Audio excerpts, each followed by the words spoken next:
آپ بتائیں کہ یہ تمہارے سیاستدان امریکہ کے پاس جا کر حکومت مانگتی نہیں ہے، حکومت ان کو ملتی نہیں ہے، وہ بھیک مانگتے ہیں۔ اور پھر اس الیکشن سے مجھے آپ بتائیں کہ اس الیکشن سے فائدہ کیا ہو؟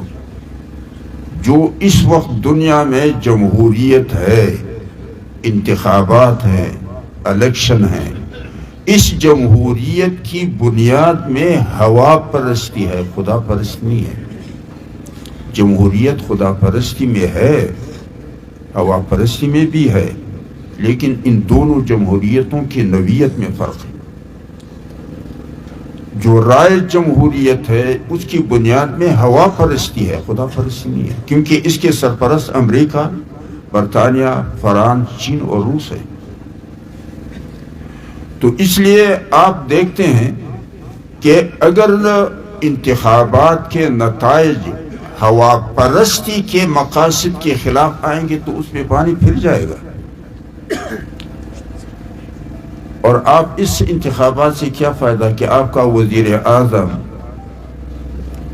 گاڑی کے ڈکی میں چھپ کر جرنیلوں کے پاس جاتا ہے کہ مجھے وزیر اعظم بنا دو، تو اس وزیر اعظم سے تمہیں کیا فائدہ ہوگا؟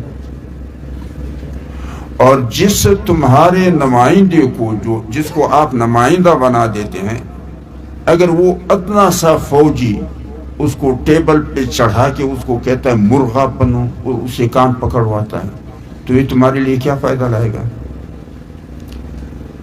اور پھر جب ماحول من حیث القوم خود غرضی کا ہو اور آپ اس کو کہیں کہ آپ مجھے ووٹ دیں، تمہارا جو خود غرضی کا گمشدہ متاع ہے یہ میں تمہیں تلاش کے دوں گا، تو تم تو خود غرض ہو۔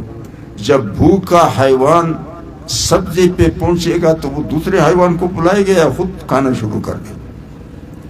لہذا ان انتخابات سے یہ ضرورت ہے مغرب کا، تاکہ اپنے فکر، تہذیب اور ثقافت کو جمہوریت کے لبادے میں ہم پہ سوار کریں۔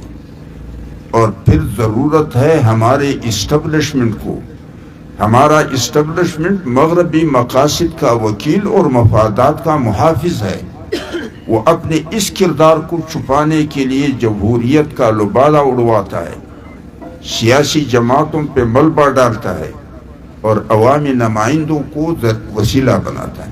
آپ دیکھتے نہیں ہیں کہ پاکستان کا جو فوجی چھاونی ہے برطانیہ کا، اس کی جو خاکی وردی کے ملازمین ہیں وہ GHQ میں قانون مرتب بھی کرتے ہیں اور آئینی ترامیم بھی مرتب کرتے ہیں۔ پھر یہ جو سول وردی ملازمین ہیں جو اپنے آپ کو سیاستدان اور قومی نمائندے کہتے ہیں، ان کو پھر حوالے کرتے ہیں کہ جاؤ اب پاس کروا دو، کیونکہ چھاونی کے جو سول وردی کے ملازمین ہوتے ہیں وہ فوجی وردی کے ملازمین کے ماتحت ہوتے ہیں۔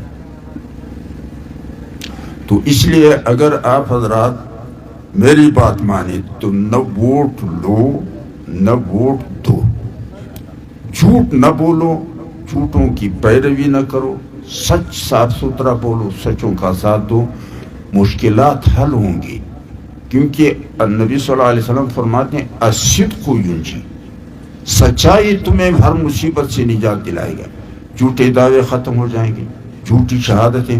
اب آپ کے کچہری میں جھوٹے شاہد گھومتے پھرتے ہیں، پیسے لے کے جھوٹی گواہی دیتے ہیں، سب کو پتہ ہے، ججوں کو بھی پتہ ہے، وکیلوں کو بھی پتہ ہے اور فریق کو بھی پتہ ہے۔ لہذا ہمیں اپنے کردار پہ توجہ دینا چاہیے اور ہم حیوانیت کے مرحلے سے انسانیت کے مرحلے پہ آنا چاہیے۔ مغرب میں ہمارا مشکل نہیں ہے، ہمارا مشکل اپنے کردار میں ہے۔ ہم اگر مجبور ہیں تو کردار کی وجہ سے، اور اگر ہم مغرب کے مسخر ہیں تو اس لیے کہ ہم حیوانیت کے درجے سے نکلے نہیں ہیں۔